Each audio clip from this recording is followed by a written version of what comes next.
Olá, sejam todos muito bem-vindos à Clareza da Palavra.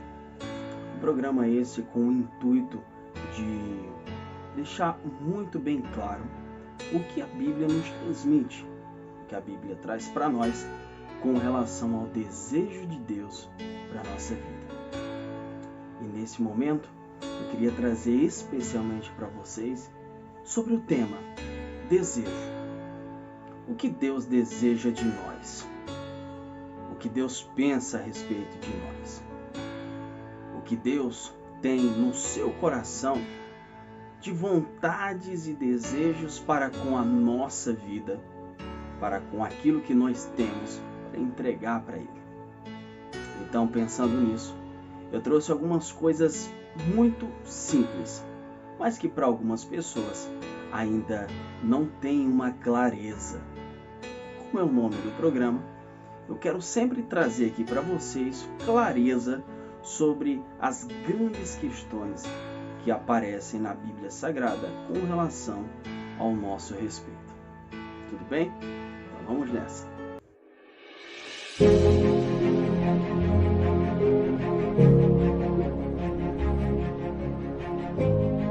Eu trouxe exemplos claros e bem práticos segundo o que a Bíblia ela nos direciona, tá? Então nós temos de um lado o desejo de Deus, lembrando que Deus é a divindade. Deus não é a pessoa. Deus tem muitos nomes, ou se prestarmos bastante atenção, nós temos diversos deuses.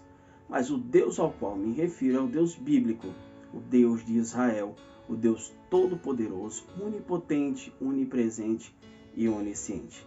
É sobre esse Deus que eu quero abordar nessa noite esse tema, desejo.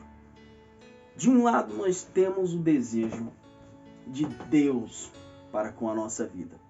Do outro lado, nós temos o desejo que é nosso, ou seja, o meu desejo. Isso entra num contraste grandioso, porque geralmente um se opõe ao outro. Geralmente, o que eu tenho de desejo vai totalmente de contrário ao desejo daquilo que Deus tem para mim. Então vamos primeiro começar vendo sobre os desejos grandiosos e maravilhosos do nosso Deus para com a nossa vida. Combinado? Vamos lá. Primeiro, Deus deseja nos salvar. A todo instante, desde o início da criação do mundo, Deus viu que a humanidade ela tem uma tendência a se perder. E por ter essa tendência à desobediência e a se perder de forma fácil e corriqueira, Deus traz a capacidade da salvação para nós. O desejo de Deus sempre foi nos salvar. O primeiro desejo dele. Em João 3,16 diz que Deus amou o mundo de tal maneira que deu o seu único Filho para que todo aquele que nele crê não pereça, mas tenha vida eterna. Salvação. Esse é o primeiro desejo de Deus. O segundo desejo de Deus é conhecimento da verdade. Está lá em 1 Timóteo, no capítulo 2, o versículo 4. Quando nós falamos de verdade, eu acredito que a tua Bíblia está aberta também, e você pode com toda certeza dar uma olhadinha rápida em 1 Timóteo, no capítulo 2, versículo 4. Você vai encontrar ali sobre a verdade. Qual verdade é essa? Verdade da palavra de Deus. Verdade do conhecimento de Deus. Mas como assim? Se nós precisamos de verdade, é porque nós estamos em uma mentira. Veja bem, antes de que Jesus viesse, antes da vinda de Jesus, antes de Deus começar a falar sobre a salvação, que Ele mesmo se transformaria, se despiria da sua glória e viria habitar no meio de nós com relação à salvação, antes de tudo isso, Ele já mostrava para as pessoas o que era a verdade. Ele já mostrava para as pessoas como se deveria agir com relação à verdade. Tanto é que no livro de Gênesis, no capítulo 2, 3 e 4, nós temos ali a visão do nascimento do homem, da formação do homem, temos também a queda do homem, porque simplesmente ele não obedeceu. E toda vez que nós temos uma decisão difícil para tomar, nós teremos que decidir de alguma forma. Então eu sugiro, a Bíblia sugere, que nós devemos decidir pela verdade. Como mais ou menos um exemplo simples e bem prático, você vai atravessar uma rua e você faz um julgamento preventivo. Você sabe, pelo que você aprendeu e pela verdade que te ensinaram, que se vier passando um carro em alta velocidade, você não vai poder atravessar a rua. É dessa verdade que a Bíblia fala. Para que eu venha a ser livre da condenação.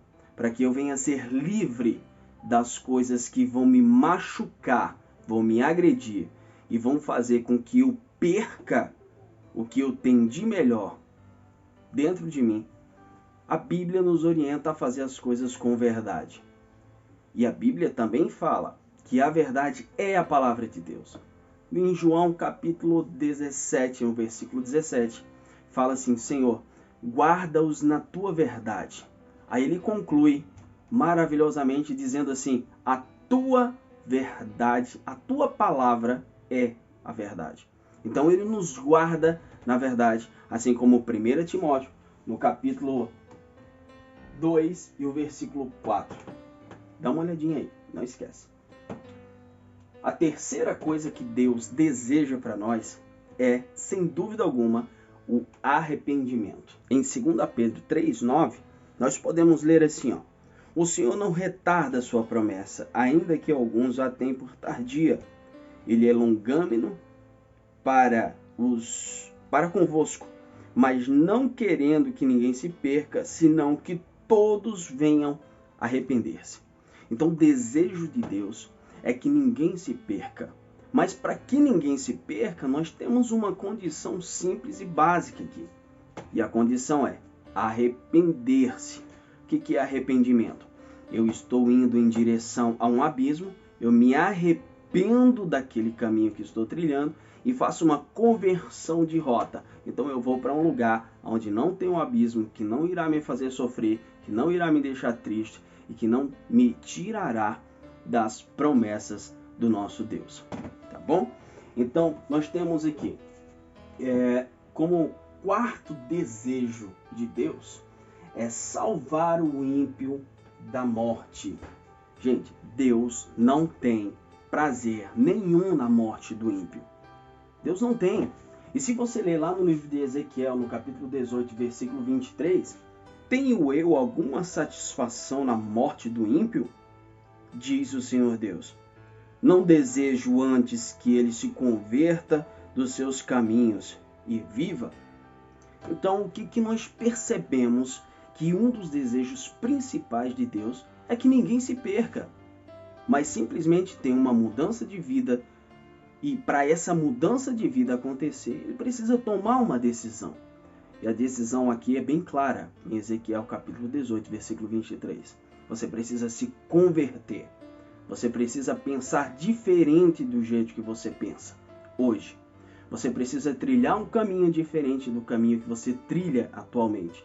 E você precisa tomar uma decisão para que o teu coração venha desejar coisas diferentes para a tua vida, para o teu caminho, para a tua família e para a tua paz.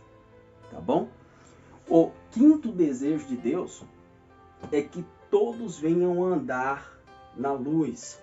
Em 1 João, no capítulo 1, versículo 7, ele diz que se nós não andarmos na luz, nós pecamos. E aquele que peca, ele planta a morte.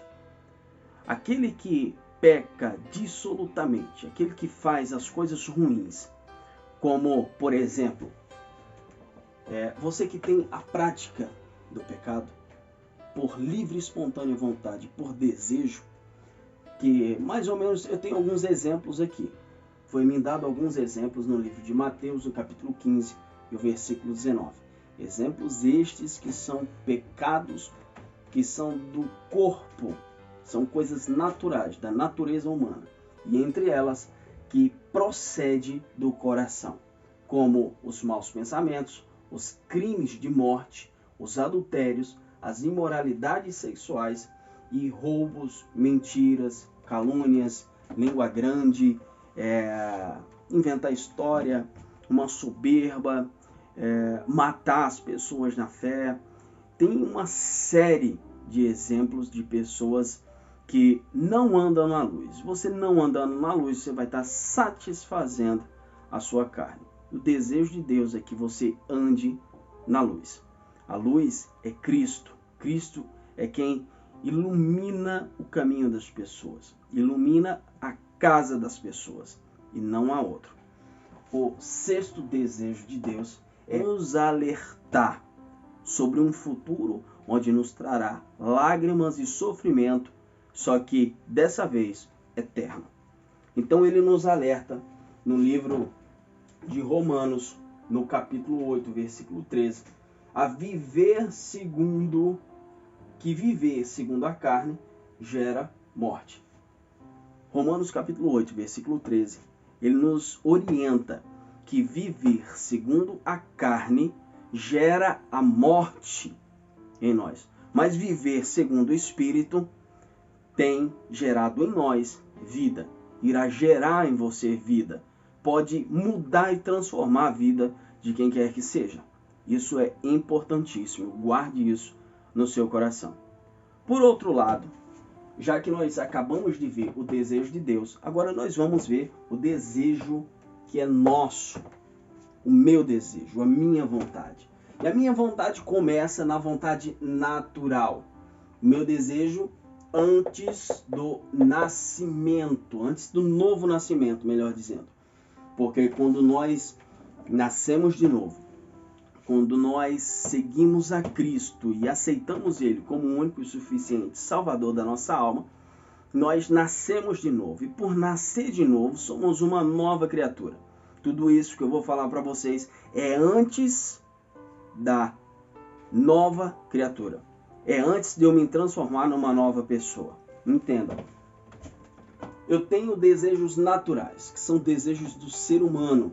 Esses desejos, eles me impulsionam a ser algo que não é da vontade de Deus para nós. Como tanto conhecemos a vontade de Deus, né? Ficou muito popular isso, mas não é. O correto, biblicamente, seria o desejo de Deus para nós, tá? Então, no meu desejo natural, antes do novo nascimento, eu tenho que Tiago, capítulo 1, versículo 13 ao 15, diz, que fala sobre a tentação. E ele diz assim, ó, que ninguém é tentado por Deus. Ninguém é tentado por Deus. Antes, cada um é tentado pela sua própria cobiça. Ou seja, a cobiça é um ato falho, é um ato da nossa natureza humana e que precisa ser arrancado e tirado de nós. Em segundo ponto, cada um é tentado por sua própria cobiça, como eu acabei de falar. E o terceiro ponto, o desejo é concebido e ele dá luz ao pecado. Ou seja, cada vez que eu for pensar como um pecado ele tem o nascimento dele, ele começa pelos olhos. Tá? A Bíblia nos diz que os olhos é a lâmpada do corpo. Se os nossos olhos forem bons, tudo no nosso corpo será bom. Então, nenhum mal, nenhum desejo de mentira, de morte, de adultério e de problemas nascem sem antes ter a visão colocada em prática. Sem antes ter entrado no nosso olho. Por exemplo, cobiçar aquilo que é do próximo. Começa pelo nosso olho. Tá? Pecados de adultério. Começa pelo nosso olho. Por onde nós deixamos entrar no nosso coração.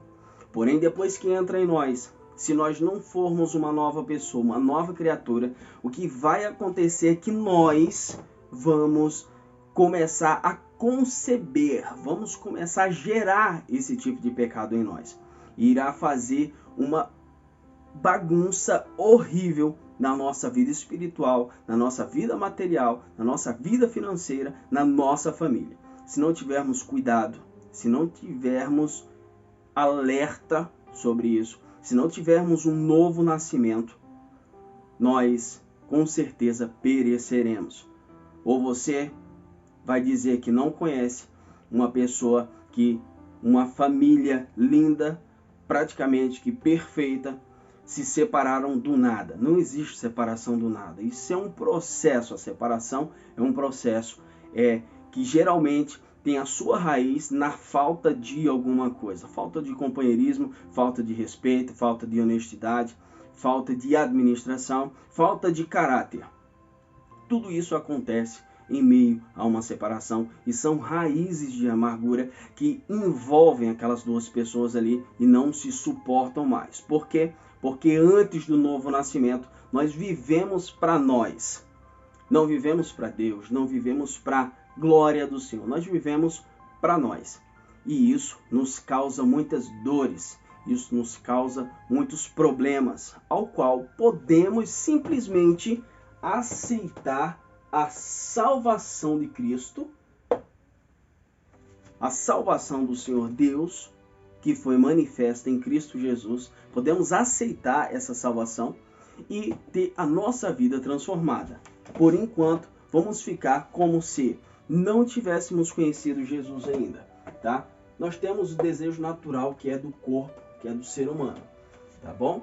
Então, como eu falei antes, o desejo é concebido e ele dá luz ao pecado. E o pecado, ele gera a morte. Continuando aqui, o desejo do nosso coração. Uma coisa que é interessantíssima é que em Mateus, no capítulo 15, versículo 19, Jesus, ele dá para nós uma diretiva. Ele nos direciona a entender o que é o nosso coração, qual que é a função dele e o que ele faz dentro de nós. O nosso coração, inclusive, ele pensa, o nosso coração, ele deseja. E o desejo de uma pessoa que não nasceu de novo e que não tem o coração livre e liberto diante de Deus, não tem a lavagem da palavra de Deus, da água do Espírito nesse coração, ele vai ter dentro dele a morada de coisas que saciam a carne, que saciam o desejo. E um dos desejos, vários dos desejos naturais, são esses aqui que eu descrevi para vocês antes, tá? Maus pensamentos, crimes de morte, adultérios, imoralidades sexuais, roubos, mentiras, calúnias, inclusive a língua grande.